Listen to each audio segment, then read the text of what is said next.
Hey now, we are getting over, and I am the Silver King, Adam Silverstein, here to lead you through these hard times. With episode 364 of your favorite professional wrestling podcast. That's right, Getting Over is back once again, and it is Thursday, so you know exactly what that means. We are here to break down everything that happened this week across AEW and NXT. AEW beginning to zero in on its build for Full Gear, its final pay-per-view of 2022. I almost called it a premium live event, while NXT is just kind of gearing up, pun not originally intended, but now let's call it purposeful, as it is building for NXT Deadline in December. Still plenty of time for that, 6 weeks away, but nevertheless, NXT is clearly on the road to that already, setting up a number of feuds and storylines. All of that means we have plenty to talk about on today's show as we break down everything in the world of AEW and NXT. So let us not waste any more time off the jump. Allow the Silver King to remind you that Getting Over, this podcast, is all about the five. And when we say we're all about the five, we mean we are all about those 5-star ratings, which you can leave for us on Apple Podcasts and Spotify. You can take a couple minutes out of your life. Do me a solid, leave a written review on Apple Podcasts as well, a 5-star written review at that. Let everyone know how much you love the show, why you listen. Tell them why they should subscribe. And if you do leave a written review, we will read it live right here on the podcast. So please go ahead and do that. Also, do not forget to follow us on Twitter at GettingOverCast. We tweet about wrestling all week long, including live during the major shows. Whenever we have new episodes, we announce them. Our first drop is on our Twitter account to let you know those episodes are live. We occasionally report news. We do fun stuff on there as well. And we post pre- and post-show polls ahead of pay-per-views and premium live events. And considering one is coming up Saturday afternoon in WWE Crown Jewel, you need to be following us on Twitter at GettingOverCast so you can participate in those polls ahead of that show. Let us know what you expect from the show, what your final grade is when it's off the air, and you can even join us shortly before it begins for a live pre-show for free on Twitter Spaces. You get to talk with us about WWE Crown Jewel, the matches. You hear last-minute predictions and picks. We'll obviously go over some stuff from the Go Home SmackDown, which is happening this coming Friday. And, of course, we open up the mics and allow you guys to ask questions, provide comments, and just offer your thoughts on wrestling in general. It's a great interactive experience that you can get by joining our show on Twitter Spaces and following us on Twitter at GettingOverCast. Okay, so with all that said, let's just get right into the show. I will tell you this week, AEW, it just didn't hit for me, folks. I would say the last 3 weeks, maybe 4. I think the 3 prior weeks to this one, I was loving what they were giving us from Dynamite, especially from an in-ring standpoint. You could tell storylines were a bit more cohesive. The in-ring product was incredible. Just great TV match after great TV match all show long on Dynamite. This week was just the exact opposite of the last 3 Dynamites. I thought the storytelling was horrendous. In many parts, there were surprises for the sake of surprises. The biggest names in the company just weren't anywhere to be found on television. And just everything that we got from top to bottom, I mean, I'll explain it more in a moment. It was incredibly frustrating. Over on NXT, coming out of Halloween Havoc, I think 2 weeks after Halloween Havoc now, I've been hoping for a little bit deeper progression, but they did start on a track for what seems to be some in-between feuds before they fully get to the build for NXT Deadline in December. So, it was a little bit of a mixed bag is what I would call NXT this week. But AEW was massively disappointing. And I got to tell you, not only was Dynamite bad, I mean, we've been talking for months upon months now how just in the shitter Rampage is as a show on Friday nights at 10 p.m.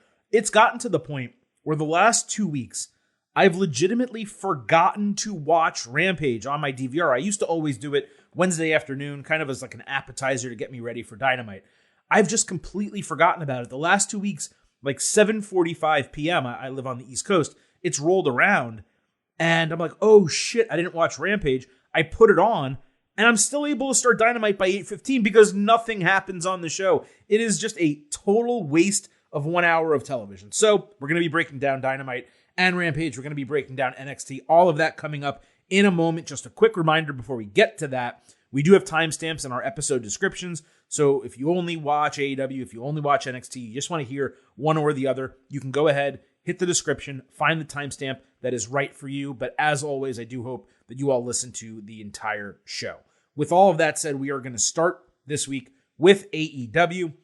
And just to kind of reiterate what I just said, I know it might be a little bit repetitive, but I had notes here in terms of how much I didn't like Dynamite, so allow me to go through them for you.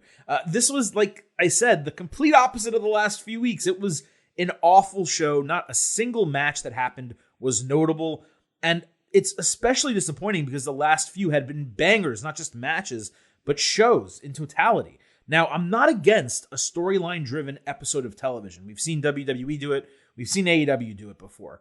But some of the choices that were made in terms of the storytelling were just truly dumbfounding. It was immensely repetitive with attacks, especially after matches. The women got 0 ring time. The matches that we got were terrible compared to the average of what we expect from Dynamite. And while there were a few random surprises, I do grant you, I just sat there wondering why they were all jammed into one show and why it was felt that they were all necessary in the first place. You'll understand that take much better as we start breaking it down. But this was just an endlessly frustrating episode with problems across the entire 2 hours. I'm talking about Dynamite specifically.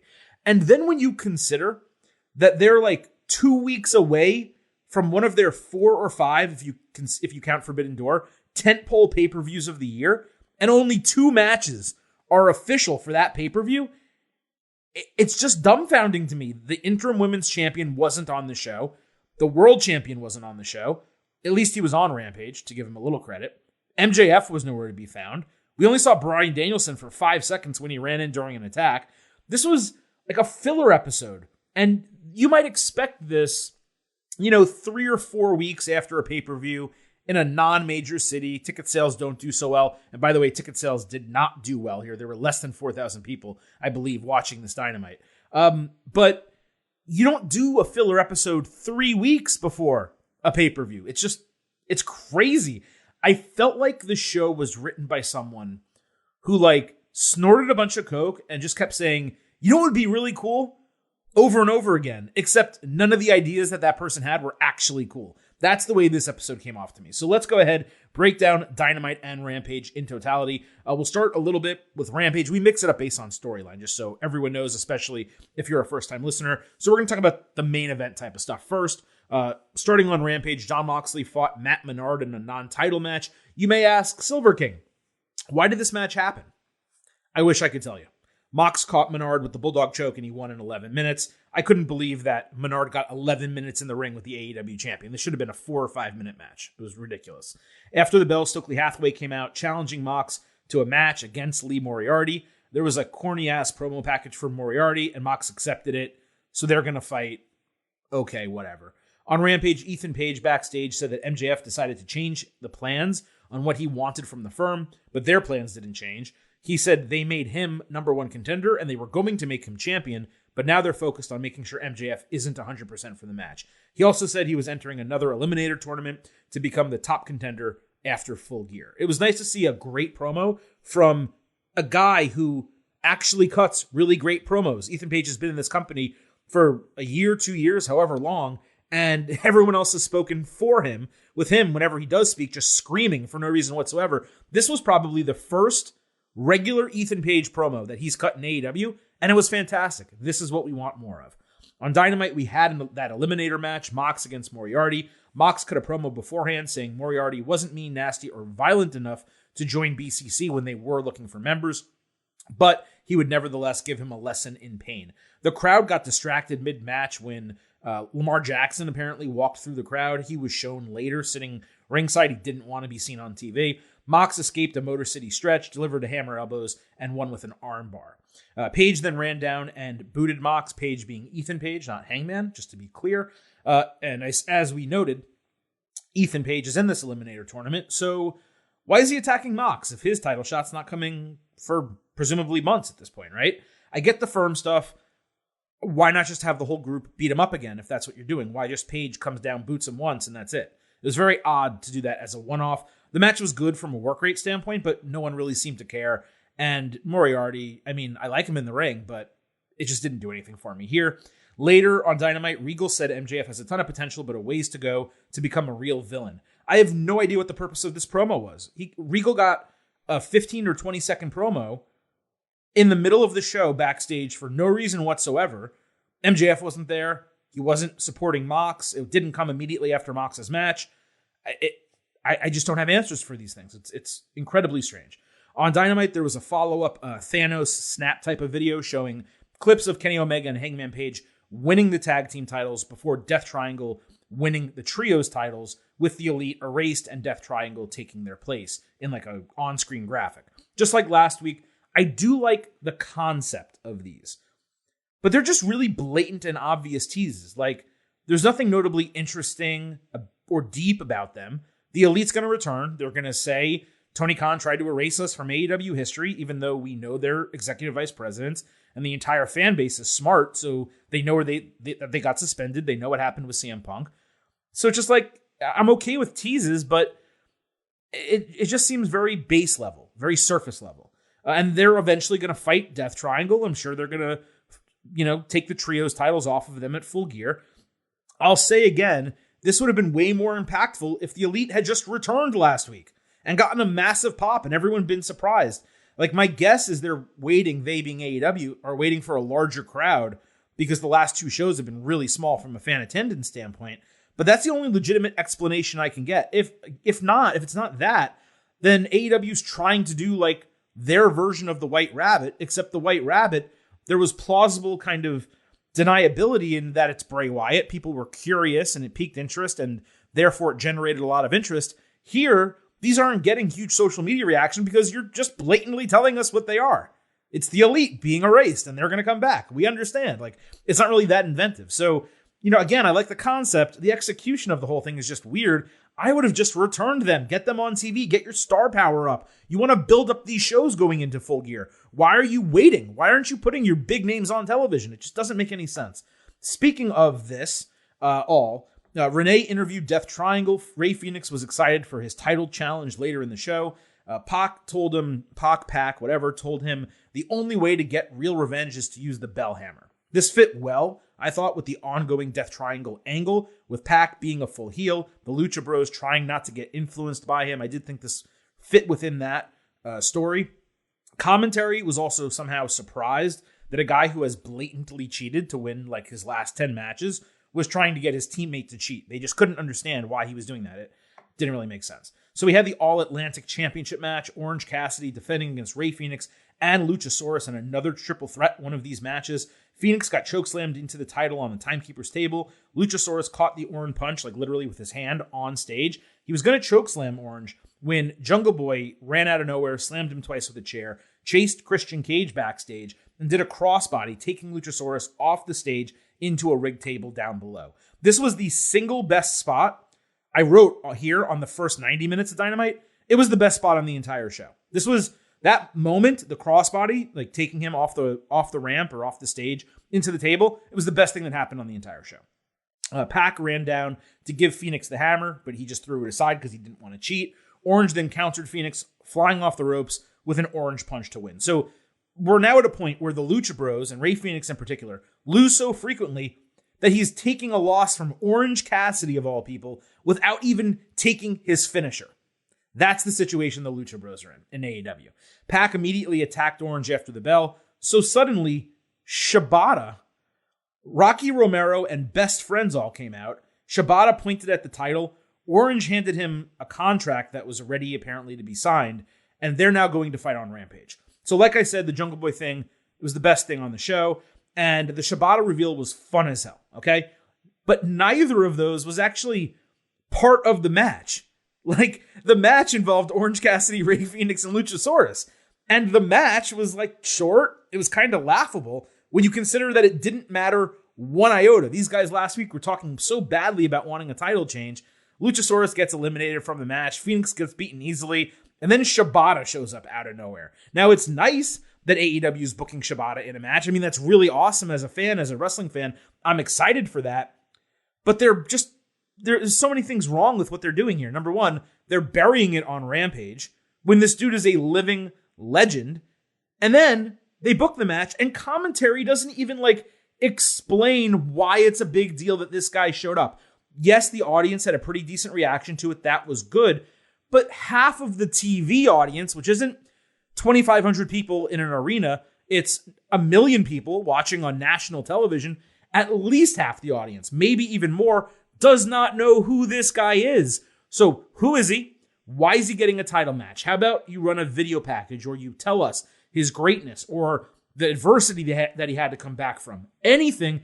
And then if you're going to do all this and you're going to do what I'm asking and telling about Shibata, you don't book it on Rampage in the death slot Friday at 10 p.m. You book it on next week's Dynamite, because Orange Cassidy is massively popular and Shibata is a really big name who, if you explain it correctly, the audience is really going to care about seeing, those who don't already know who he is. So why don't you build it for a week or two, air a promo package, explain the situation? Instead, this is just another title defense for Orange Cassidy, and the All-Atlantic title is being treated like a TV title when that was not the purpose of it.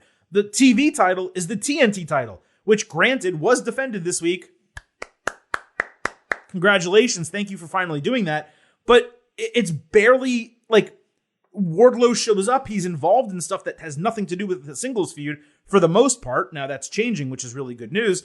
And the All-Atlantic title is being treated like that when that's really supposed to kind of be an international title that Pac, when he had it defended in Europe and overseas, that's the cool part about having that title. So now it's just another men's roster singles title.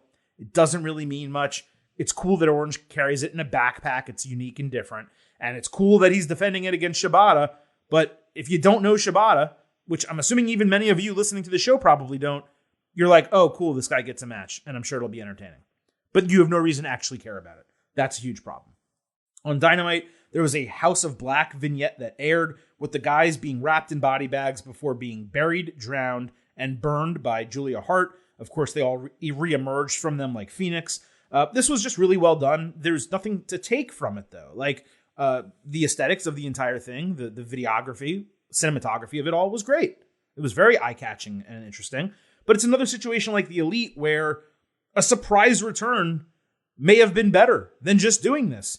Death Triangle after that match is over. Or after Shibata leaves when Death Triangle's arguing in the ring. Maybe House of Black shows up as baby faces or even as heels again and they beat the shit out of them. And now you have Death Triangle, House of Black. And then the Elite return. You do a triple threat. Again, there's just so many different things you can do when you do the surprise return. Think about when Malachi Black initially debuted. How exciting that was, right? They didn't do 4 weeks of vignettes to lead up to it. He just showed up and everyone's like, holy shit, this is crazy. That's something that they could have done here. Instead, they just kind of chose not to do it.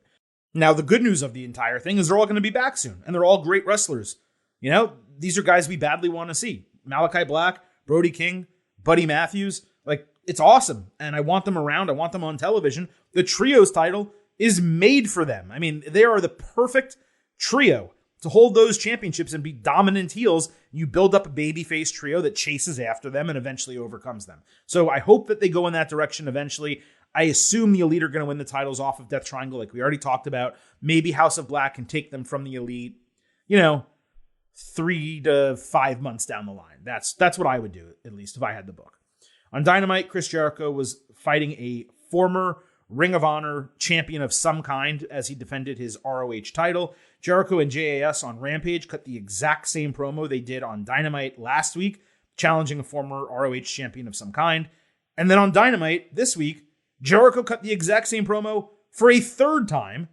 And then finally we got someone answering the challenge, and it was Colt Cabana. Well, I guess now that CM Punk is gone, it's safe for Colt to be in AEW again. Absolutely pathetic, but fans chanted welcome back, and it did look like Colt was legitimately emotional to get that kind of response. Very happy for him personally.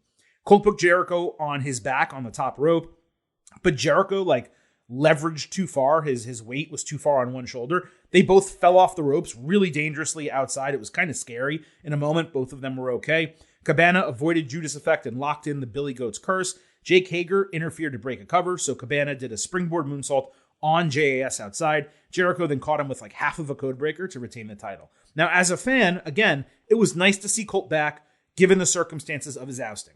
And credit to the crowd for giving him a great reaction. But this flew directly in the face of all of those claims from CM Punk and Tony Khan that Colt was not removed from AEW because of Punk. Now, whether Punk requested it or whether Khan just did it on his own, knowing that it would make Punk happy not to see Colt backstage, no matter what the situation, it was a direct result of that. They finally settled the investigation for the incident that at the genesis of it, at the very beginning, was over this very topic. So they settle the investigation now. They're buying Punk out.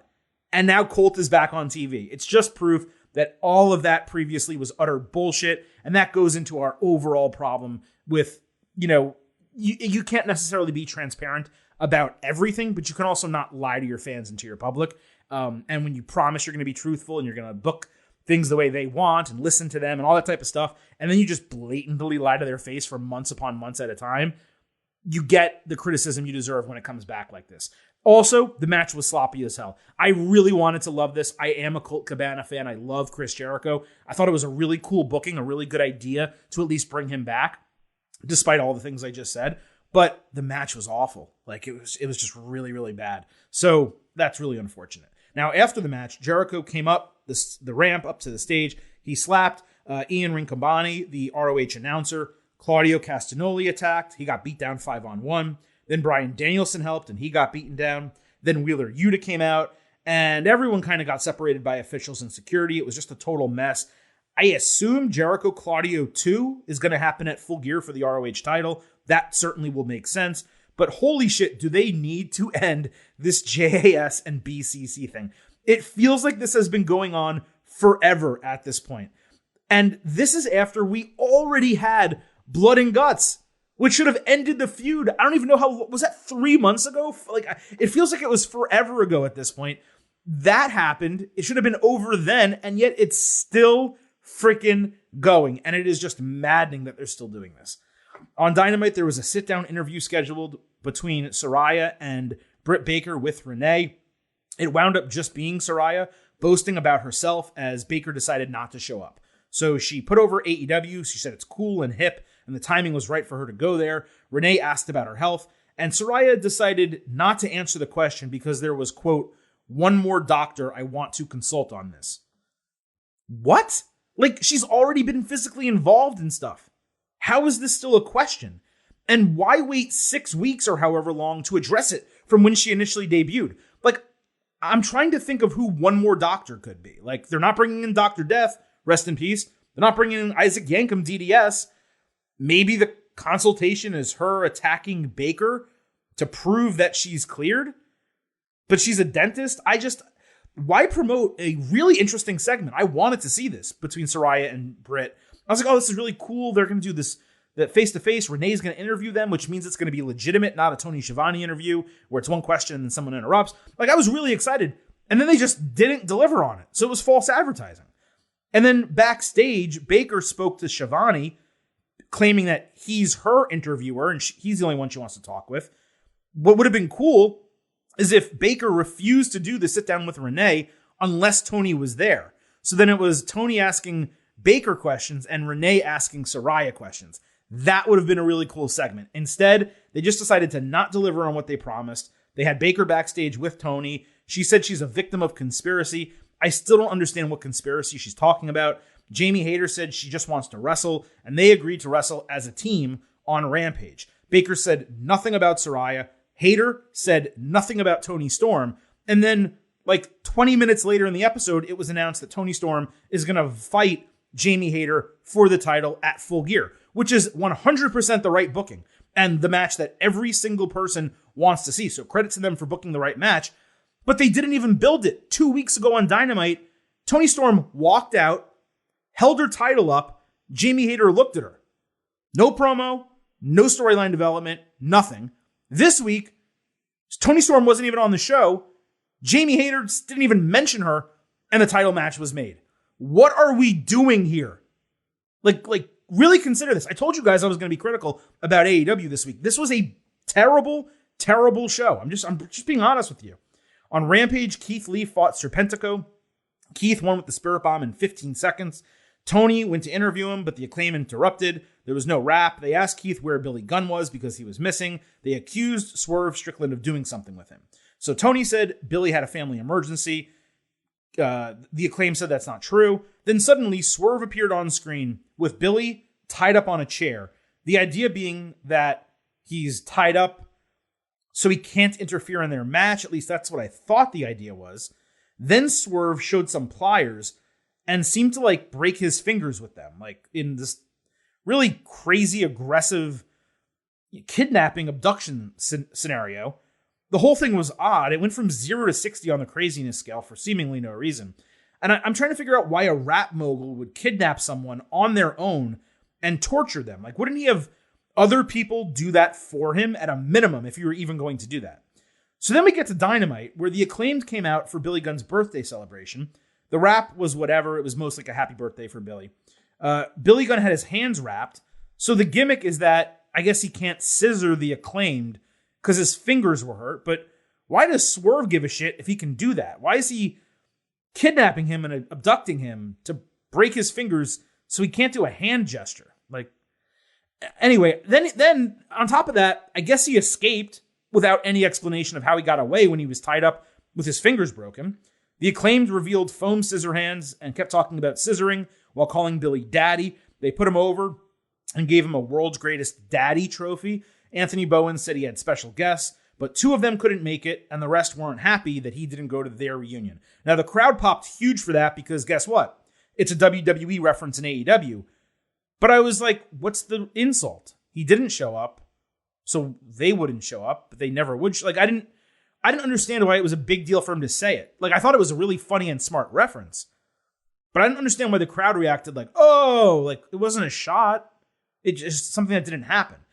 Anyway, then it ended with them presenting Billy Gunn adoption paperwork. Apparently they don't care about their own parents. The Gun Club finally came out, upset that they wanted Billy Gunn to adopt them when he already has kids, obviously.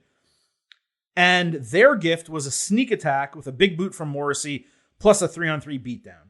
FTR then took their time coming out to make the save before a delayed handoff of the AEW tag team titles to the Acclaimed, basically saying, hey, we want these eventually. This is the moment, officially, where the scissoring stuff and the daddy stuff, the daddy ass stuff, for me, jumped the shark. I get that fans are obsessed with it all and find it funny. That's great. I'm not telling you not to like it.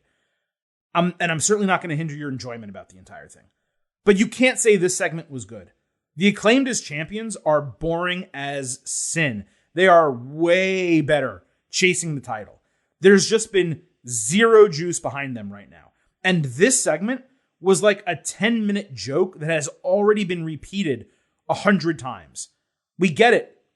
Scissoring. We get it. You call him daddy or daddy ass. What else is there?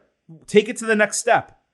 It was funny when The Rock said Poontang Pie, but it was part of a larger promo. It was a little thing that he did, but it was part of him tearing down an opponent or making fun of someone or whatever. This is just one note that's being repeated over and over and over again. Plus, again, how is there no explanation about what happened with Swerve and Billy? Why didn't Billy address it or cut a promo on him? How did he get away? Isn't he pissed off that his fingers are broken? The whole thing was just totally nonsensical to me. So later in the show, Swerve was backstage with Rick Ross. Yeah, the rapper, Rick Ross, who said his goal was to make sure that Swerve was the biggest name in the wrestling industry and the top recording artist in the world. Keith came up. He was mad they didn't respond to his texts and calls. Keith called out what Swerve has done recently from like a cheating perspective. And he also asked, hey, who was operating the camera when you kidnapped Billy? Swerve just ignored his questions. He told him to calm down. He suggested an 8-man tag next week involving the 4 teams I just mentioned. Keith reluctantly said okay, and he toasted with champagne to end the entire thing. Now, I thought this was fun. Like, it was pretty cool that Swerve is getting the rub from some of these rap names, and it's clear that AEW has reached some... I don't know if all of these rappers are under one label or one larger organization, but it seems like just all of a sudden rappers are appearing on the show. And I don't hate that because I love rap music. That's the genre that I, prefer when it comes to music. And a lot of the people on the show are people that I pop for. I mean, Trina popped me huge Is she relevant in 2022? No, but I thought it was really cool that she was on the show. Rick Ross is probably the biggest and best name that they've actually put on there yet, at least from my perspective. So it was great seeing him there. I also thought that Keith calling out Swerve in a real way was a good development to their, internal storyline. But then he immediately acquiesced to just toasting under pressure. Now, I presume what's going to happen is he's going to see Swerve cheat during their title match, and he'll do something about it. They'll lose, Swerve will fully turn on him, and that'll be that. Predictable, but it'll still be good when it happens. The question is, did they mention the cameraman? Because there's a reason, like Swerve has another partner where he's just going to stay in the tag team and it's going to be him and some other dude, or is that just going to be forgotten about? So I am kind of curious. So I liked this, the nuts and bolts of what this was, but as it ties into the Acclaimed and that storyline, it was just a lot of holes. A lot of holes in the story. On Rampage, the TNT title was on the line. Wardlow against Matt Taven. Wardlow won easily with his Powerbomb Symphony. Mike Bennett took his knee out after the bell. Samoa Joe predictably made a save and then cleared the ring after that. Powerhouse Hobbs finally showed back up on television, which was great. As he walked to the ring, the Embassy attacked War Joe from behind. Brian Cage took out Joe and held up the ROH TV title. Hobbs then took out Wardlow and held up the TNT title. So, what am I supposed to say here, really, that, hasn't already been said? It's great that Hobbs is back. And Hobbs Wardlow, I mean, talk about... Big meaty man slapping me. I mean, that's what I want to see, and seemingly that's what we're going to get to see. But seriously, what was this? Why was he with the Embassy? That seriously cannot be an alignment for him now, right?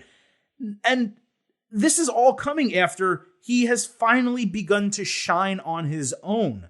So hopefully they're just helping him, but it's still an odd pairing, even if that's the case. I'll wait to see before fully criticizing, but I thought this was eye-rolling on Rampage.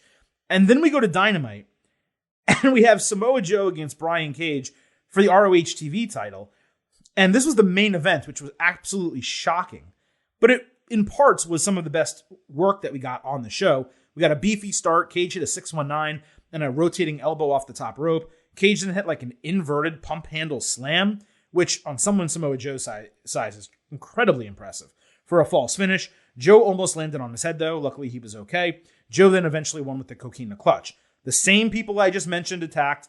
Wardlow made the save instead of Joe. After all the heels left, Hobbs caught Wardlow from behind with a spine buster. Then he held up the TNT title to end the entire show. So they basically did 2 identical segments to end consecutive shows. Same on Rampage and the same on Dynamite. And you just can't help but laugh at that. Now, the positive here is Wardlow and Hobbs is clearly going to happen. And that is going to bang. He don't want no water. He don't want no bread. All he wants is meat. And that is a big, meaty spectacular. Don't get it twisted. Oh, we got 2 big meaty men bumping me tonight. But I still don't really understand why Hobbs is working with the Embassy. And if he's not, why are you diminishing his dominance by giving Wardlow excused beatdowns? Why not just have Hobbs popping out of nowhere by himself and do a spinebuster to Wardlow? Why do you need the Embassy involved in the entire thing? Or I guess in this case, it would be Hobbs doing it to Samoa Joe, right? And then Wardlow coming out and Hobbs actually getting up on Wardlow coming, standing back and be like, holy shit, this guy can actually, run with me a little bit. Let this guy get a little shine on him, especially considering he's coming out of the Ricky Starks feud, another person, by the way, who's completely absent from television. So I really love the booking of Wardlow and Powerhouse Hobbs. That is fantastic. How we're getting there, again, it's pretty damn frustrating. On Dynamite, Darby Allin fought Jay Lethal. Darby was selling taped ribs. After 10 minutes, Satnam Singh appeared at ringside and no-sold the Tope Suicida, with Darby literally bouncing off his chest. This was a freaking awesome spot, probably the second best spot on the entire show. The referee ejected Singh from ringside after that, but suddenly a man dressed as Sting appeared, jammed a baseball bat into Darby's gut from behind outside. The referee didn't see it, and then rolled him inside. Darby ate lethal injection, with Jay Lethal getting the win. The dude then hugged the heels and was revealed to be Cole Carter from the factory. It was probably the least exciting person in a Sting mask revealing who they actually are of all time. Then, after this happens, Sting's entrance starts. So you're like, oh, okay, here comes Sting to take everyone out. And instead, a guy dressed in all black with a black cowboy hat slides into the ring, picks his head up. It's Jeff Jarrett, and he smashes a guitar over Darby's head. I said car because Darby, everything with him is cars. Smashed a guitar over Darby's head. Jarrett then grabbed a mic and cut a promo about Sting being Darby's biggest weakness. Then he said, I'm going to address all of AEW, including the delusional fans. And his address was him putting himself over, putting his family over, promising to leave people in body bags, and then saying slap nuts. And I just had no earthly idea what this promo was about. Excalibur said he was declaring war on AEW. He is? What is he, representing Ring of Honor? Like, what? This was like a poor man's Dan Lambert promo. And yeah, I'm saying Jeff Jarrett was a poor man's Dan Lambert, because at least when Dan Lambert cut his promos, you knew exactly what he was saying. And you knew the purpose of what he was saying. And Jarrett, he was all over the place. I had no idea what he was saying. I say this 100% seriously. What the fuck was all of this? All of the talent in AEW. And we are opening Dynamite a couple weeks away from Full Gear with Jay Lethal, Sanjay Dutt, Satnam Singh, fucking 2 Dimes from NXT, and Double J in 2022. What is this for? Sting versus Jarrett in 2022? Jarrett just fought Ric Flair. Now, I will say, granted, it does make sense if you were going to debut Jeff Jarrett that he would do it alongside Jay Lethal, given Lethal was the other person in that tag team match. But other than that, who gives a shit? And you have 2 Dimes be the guy to do a Sting mask reveal. I literally laughed out loud at the absurdity of this entire thing. And I was floored that this was not only on TV, but on Dynamite. And the opening segment of Dynamite at that. Maybe if this was on Rampage, I wouldn't be reacting as strongly as I am. But holy shit, you have 2 real hours of television per week if you're AEW. And you're doing this? Is it because Jarrett was in WWE this year and Tony needs to play another, hey, this guy, you saw him on WWE and now he's in and now he's in AEW. That was a total slip. And now he's in AEW. Guess what? We got another one up on WWE again, even though they fired him. Just like, by the way, they fired 2 Dimes, who was also in this segment. This is straight end of the road WCW and downward spiral TNA booking. So many random, boring, nonsensical factions and stories in AEW right now that it's just maddening. Meanwhile, Ricky Starks, Miro, and like 24 other people can't get on television to save their lives. But thankfully, we have JEFFJARRETT. That's Double J. Jeff Jarrett. Luckily, we have him back on television. On Rampage, Jade Cargill cut a promo on Nyla Rose while doing pull-ups. Good visual, but nothing more than that. On Dynamite, there was a TBS title match, Jade against Marina Shafir. The bell rang. As they locked up, Vicky Guerrero and Nyla came out to do live commentary on the mic during the match. Jade hit a boot and won with Jaded after a couple minutes. The truck then completely missed a shot of Kiera Hogan attempting to attack Nyla, only to catch a shot instead. This was the only women's wrestling on the show. Literally like 3 minutes. And on top of it being the only women's wrestling on the show, and on top of it only being 3 minutes, it was also terrible. 0.0. And you know what? I've been kind. I should have dropped some of these sound drops on the Jeff Jarrett shit too, because man, I'm bored, brother. That was awful as well. On Rampage, Madison Rayne fought Ty Mello. This was like watching that Ronda Rousey Emma match from SmackDown on Friday. Slow as molasses.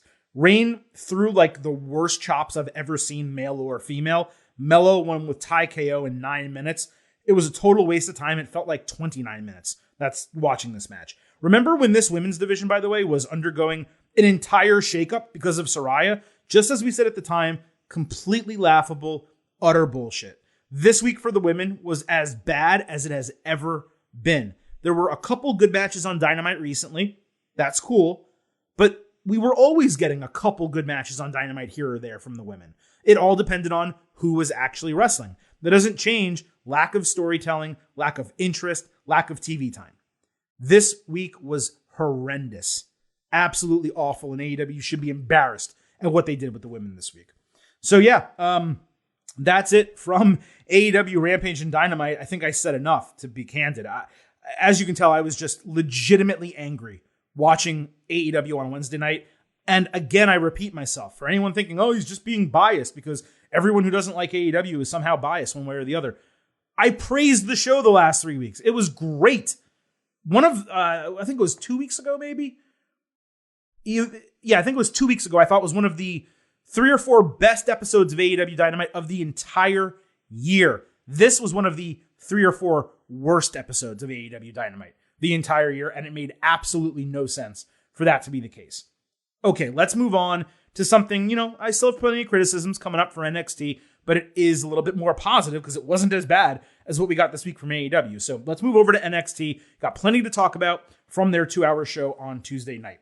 Bron Breakker opened the show 5 seconds into his promo. Pretty Deadly interrupted. They said he was boring and does the same thing after every championship win, which is, by the way, true. Wesley came in after being name-dropped. He told Bron to at least appreciate their hair. Bron agreed, and they gave Pretty Deadly the spotlight, plus an entire introduction. Bron pointed out the next part of opening a show as champion is to expect someone to challenge you for your titles. So they decided to do that, the faces. Pretty Deadly decided opening the show actually sucks, which was kind of funny. And this was just an incredibly convoluted segment. Like, PD were the clear stars of the entire thing. Bron and Wesley, they just dragged it down by not matching the charisma of the other people that were in the ring. I'm not saying it was bad. It just dragged significantly. Backstage, Brooks and Jensen with Fallon Henley wished the faces good luck, but said they were coming for the titles sooner than later. Kiana James' assistant served them some papers to end the segment. Later, Mr. Stone approached Breakker, suggesting Bron was willing to fight anyone for the title, but was scared of Von Wagner. Breakker threatened that Stone should send Wagner to challenge him face-to-face the next time he wanted to say something like that. Apollo Crews backstage then reiterated he wanted to battle Breakker one-on-one, but he's not sure Bron wants it because he seems to be ducking Apollo. Wagner walked up to him and basically set the stage for what I thought was going to be a number 1 contendership match, and that would have been fine. I wasn't particularly excited about Wagner potentially challenging. Crews at least would be fun and a legitimate threat. So then we got to the main event, which was the tag team title match. Pretty Deadly against Bron Breakker and Wes Lee. Breakker hit a great standing moonsault. The faces followed with a double Frankensteiner. PD had a long run with a great sequence of Wesley avoiding both of them around the ring for a hot tag to Bron. He had a flying bulldog and a 1-on-2 vertical suplex, a huge spot. He then used Wesley as like a shot put. NXT production then completely botched the finish. Instead of showing Breakker taking someone out by clotheslining them over the top rope, the director flashed to an empty entrance. When it switched back, Breakker was outside of the ring, and the camera gave away the finish, which was Carmelo Hayes running down to push Wesley off the top rope so PD could pin him and retain the titles. Wesley then took out Mello with a tope as Wagner came in and blindside Breakker with a boot. Crews watched backstage when JD McDonough came up, threatening to detach Crews' retina. So, like I said, the director really screwed the pooch here, totally gave away the finish, and yeah, the finish was predictable anyway. It still would have been nice to get it right.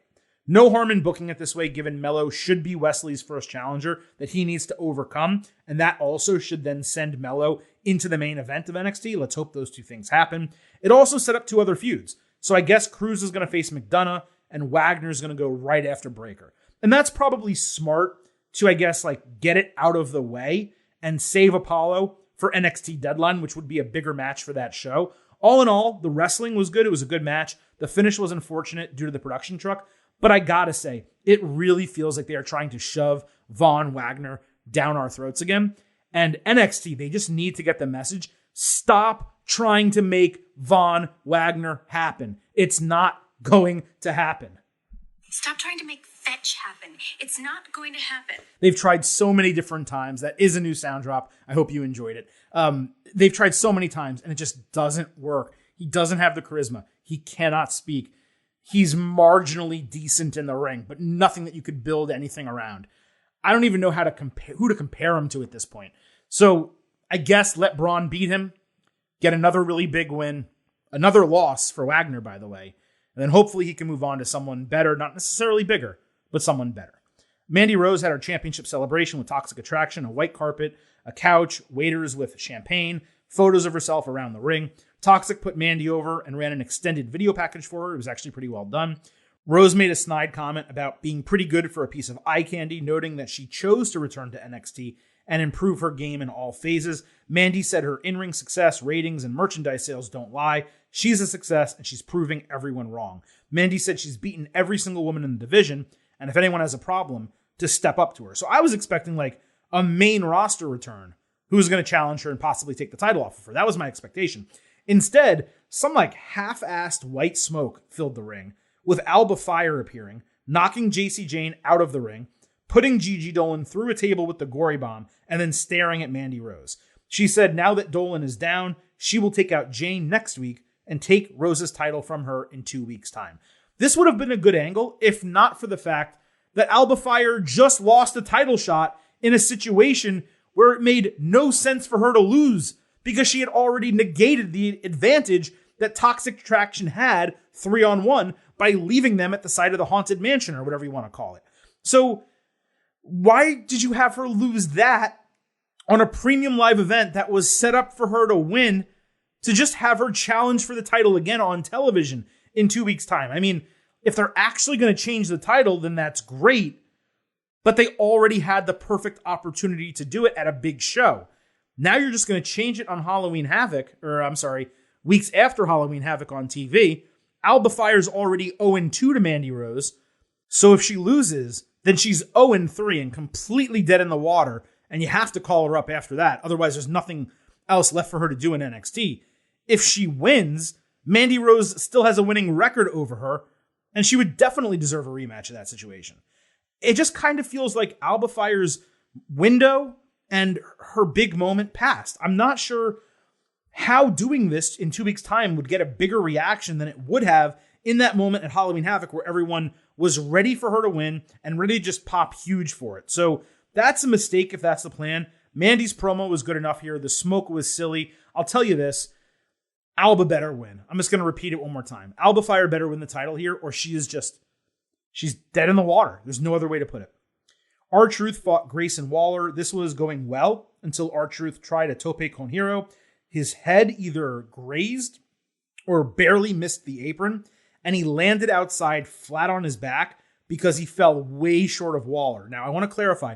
Waller was in the right spot, and he would have caught him. R-Truth fell way short of him. He immediately grabbed his left knee. It looked like his calf seized up. Trainers came out immediately during a picture-in-picture commercial. Waller just wasted time kind of celebrated and clowning around in the ring. He even did Booker T's Spinaroonie. When it came back to a full picture, the referee announced that Waller had won via stoppage, and Truth got helped to the back with arms around two trainers while he was slowly limping. It looked like a knee injury. Waller then talked a bunch of shit after the bell. So what's important here is R-Truth. Best wishes to R-Truth. The dude is 50.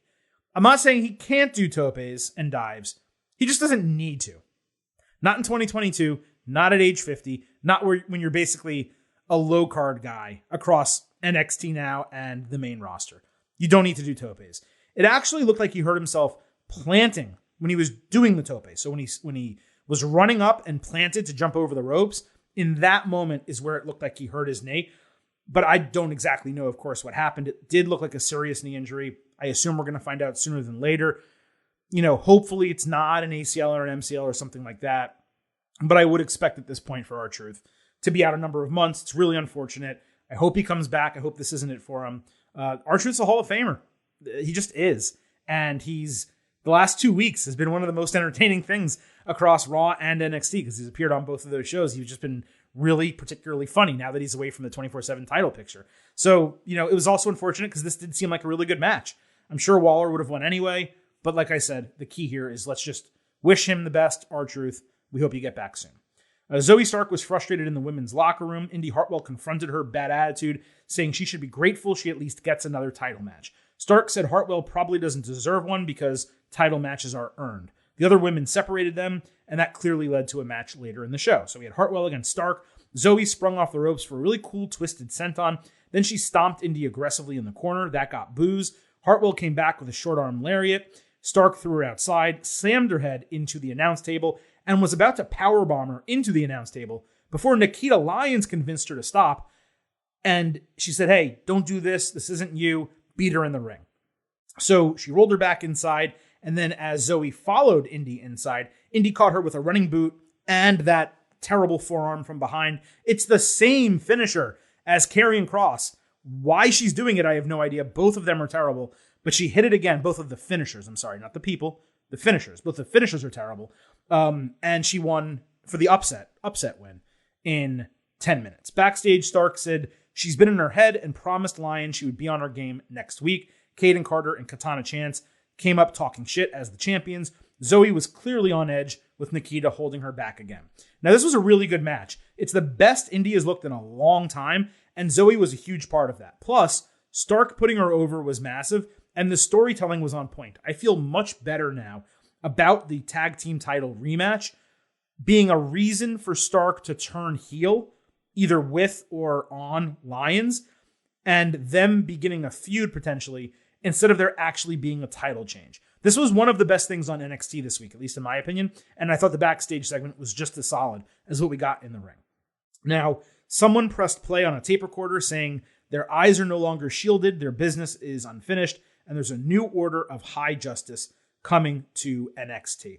A paper read Justice, Authority, NXT, then the recording stopped. This was clearly T-Bar, who seems to be on his way back as his old persona, Donovan Dijak. This has never been used before in WWE. He was previously Dominic Dijakovic, which was just way overly complicated for no reason whatsoever. This was a little short, vignette. It really worked to continue telling his story. And I don't hate the idea of someone coming in as like judge, jury, and executioner type of gimmick. I mean, that's kind of to some degree what Judgment Day is doing, but they don't really actually do that. I think Donovan Dijak, I got to get used to saying that. I think Dijak coming in and like determining the guilt or innocence of people and then fighting them or beating them because of it would be a really good gimmick. I don't know if that's what they're doing, but it seems like they're at least teasing it here. Thea Hale fought Kiana James. Andre Chase was pumping up Hale before the match, but she was depressed because there was no one there to carry the flag with Bodhi Hayward released. This actually got an awe out of me. Like, she was so sad and cute, worrying about this and sad that Bodhi wasn't there. Duke Hudson busted through a paper wall, enthused to carry it for them, and then ran out to the ring with the flag. Hale nearly lost, but Hudson put her foot on the bottom rope in clear view of the referee and Andre Chase. Chase yelled at him, saying, "We don't do that at Chase U," and sent him to the back. James then caught Hale with a flip-over facebuster for the win in 4 minutes. Shout out to the finisher. Really, really good move. We talk about a lot of people in NXT needing better finishers. Kiana James doesn't. May not like the gimmick, may not like the gear and what she's doing. Finisher was great. Keep that up.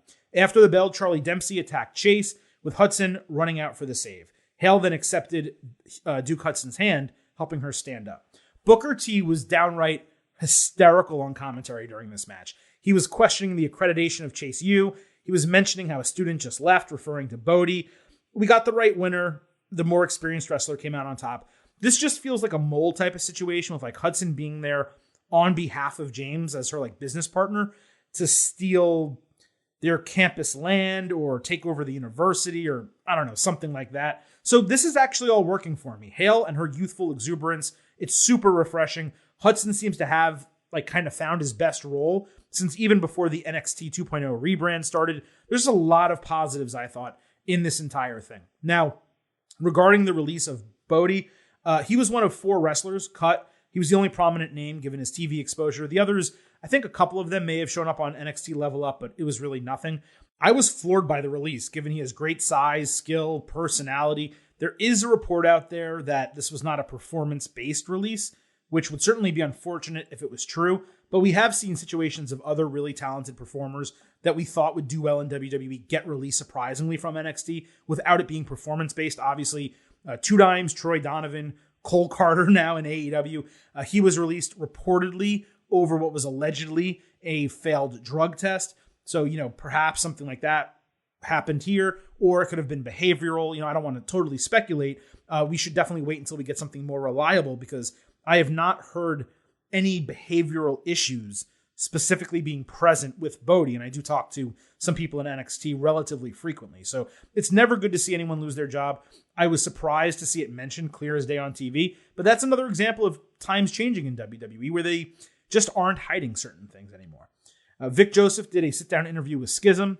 Ava Raine now has a red contact lens. She said despite being around WWE her whole life, no one but Schism took the time to get to know the real her or check on her after her recent knee injury. She yelled at Vic for making assumptions about her like everyone else. Joe Gacy said Ava's not there to help them. It's their job to accept and help her. Vic read a Cameron Grimes tweet saying Ava is brainwashed. She refuted it, saying she saw what he could not, Schism trying to help Grimes. Next week is Grimes Gacy, supposedly for the last time. Credit where it's due, because this is the second or third straight week where I've thought the Schism stuff is bad instead of terrible. Ava being part of the Now faction, it does intrigue me. I just can't take away from like the way they speak, the conceptualization of the entire thing, the gimmick. It just doesn't work for me. That's not to say it can't turn into something. We've seen groups and factions start out as one thing and become something else. But everything they've done with Gacy, starting with the Druids and the Bron Breakker feud all the way till now, it just hasn't worked. I thought they had something initially with like woke culture and all of that, and they completely went away from it. They're doing this now, maybe with Ava Raine there, someone more important than the rest of them, just because she is The Rock's daughter after all. Maybe there's going to be increased attention and thought, and it's all going to come together. But I'm still holding out, hope for that. I have no expectations. I'm very pessimistic about Schism. And yes, again, this was bad. Still, it just wasn't as terrible as most Schism things are. There was another voice message at the WWE Performance Center from Scripps. This one aired while someone was shown spray painting the building on a security camera. This message said, quote, "You can screen my calls, but you cannot screen my fury. One by one, you all shall fall. So just let it happen as it's written on the walls. Coming to NXT almost feels like home because inside those ropes, the canvas will be the place how I express how I feel in my bones. I will leave my mark, and I warn you all on my imminent start." The spray painting said Scripps, just the name. Again, really not much to take away from this. It's clearly not T-Bar or Dijak. It seems like someone else entirely. I have no idea who. It does seem to be an individual and not a group based on one person spray painting and the voicemail messages having I, not we, being said consistently. It could be a red herring, perhaps. Scripps does seem like a really bad name for a wrestler. Their words to this point have had little impact. It seems like it's a poet, spray painter, creative artist type of gimmick. I guess we're just going to have to wait and see what the reveal is. There were also 2 instances during NXT where the lights went out and the screens went to a test pattern. Vic Joseph apologized the second time it happened, and given it was identical both times, it does make me think it was purposeful. The first time it happened, I thought it was just a mistake. But the fact that it happened twice kind of makes me think it was on purpose. We're going to have to wait and see if the same thing happens next week, or if it was literally just a production screw-up that happened to go down 2 times in the same show. Valentina Feroz was backstage asking Sangha what was up with him recently. Wendy Chu took a nap on the couch behind them. Feroz said Sangha needs to be in her corner. She needs his help. He said she's strong with or without him. Veer Mahan came up, leading Sangha away, and then Sangha apologized and said he can't be in her corner. Veer said people take kindness for weakness, and that's why he's here to ensure that does not happen to him. So it's, fine continuation. Still nothing to chew on that much with this. Cora Jade fought Feroz. After dodging a diving splash, Jade hit a running senton and a DDT for the win in a couple minutes. After the bell, Cora grabbed her weapon before Chu made the save. She took a shot, but got back at Jade and missed a few swings of her own. This was a rebound win for Cora, clearly setting up a new feud that she can also win with Wendy Chu. I need more, not less of Wendy. She's endlessly entertaining. The gimmick's great. She's really good in the ring. Get more Wendy Chu on my television. Tony D'Angelo and Stax were commiserating backstage. D'Angelo told Stax he had Hank Walker waiting for him next week, which he was okay with. Elektra Lopez came up talking about changing the game and being a boss on her own. D'Angelo put her over, saying he expected her to succeed. I just thought it was kind of cool for NXT to acknowledge the prior relationship with D'Angelo and have him support her being off on her own, as opposed to trying to force her back with him now that she was back in NXT, or just ignoring it altogether. So I did think that was pretty cool. Javier Bernal said Malik Blade and Idris Enofe impressed last week, but not everyone is championship material. They were standing outside Shawn Michaels' office. He said HBK granted him a match, which made the faces laugh because they knew exactly who he was fighting because the person was in Shawn Michaels' office. And that person came out, and it was Odyssey Jones. It was his return match coming off 10 months of rehab following a knee injury. So we had Jones against Bernal. Odyssey hit 2 rolling sentons. Bernal went after the knee. Jones then caught him running the ropes with a deep 6 bossman style slam type of move for the win. Odyssey not only looked great overall, he moved extremely well. And he may have even trimmed down a little bit. You can tell that he used his time on the sideline to his advantage. I respect that and I appreciate that a lot. So that was NXT this week. Like I said, it was very much a mixed bag. Some really positive, strong developments, but a lot of stuff where you looked at it and you're just kind of like, why are you doing this now? Why are you trying to make this happen? Or is this really the filler feud that we need when you could probably put someone better in that spot? So again, like I said, just lots of ups. Don't get me wrong, lots of positives. Also, a good number of downs this week for NXT. And we already talked about AEW just being a total disappointment. All 3 hours of television programming that we got from that brand. So that is it for this week's AEW and NXT edition of the Getting Over Wrestling podcast. Allow me to remind you that this show is all about Defy. So head on over to Apple Podcasts and Spotify. Drop those 5-star ratings on Apple. Take a couple moments, leave a written review. Let everyone know how much you love the show, why you subscribe, and if you leave a written 5-star review on Apple Podcasts, we will read it live right here on the show. Also, please do not forget to follow us on Twitter at Getting Overcast for episode drops, polls, live shows on Twitter Spaces. We're doing another one this Saturday, early afternoon before WWE Crown Jewel that you'll be able to join. Speaking of that, our next episode is going to come Friday, late afternoon, early evening. We're not exactly sure which just yet. We try to do instant analysis for you guys immediately after every single premium live event or pay-per-view, but these afternoon shows make it exceedingly difficult because Vintage Chris Vanini and myself are both busy with our real lives and our real work lives. So because of that, this obviously we have to do it in whatever time that we have. We will do our absolute best to get you a WWE Crown Jewel instant analysis as expeditiously as possible. It will come down Saturday, so do not miss that. And then next week, we will be back on Tuesday with our next WWE show, Fallout from Crown Jewel, everything that happens on Raw. And then 1 week from now, same bat time, same bat channel, your next AEW NXT episode. I appreciate you all joining us once again and listening to the Getting Over Wrestling podcast. It is now time for the Silver King to sign off and leave you with just 3 final words. Bye for now.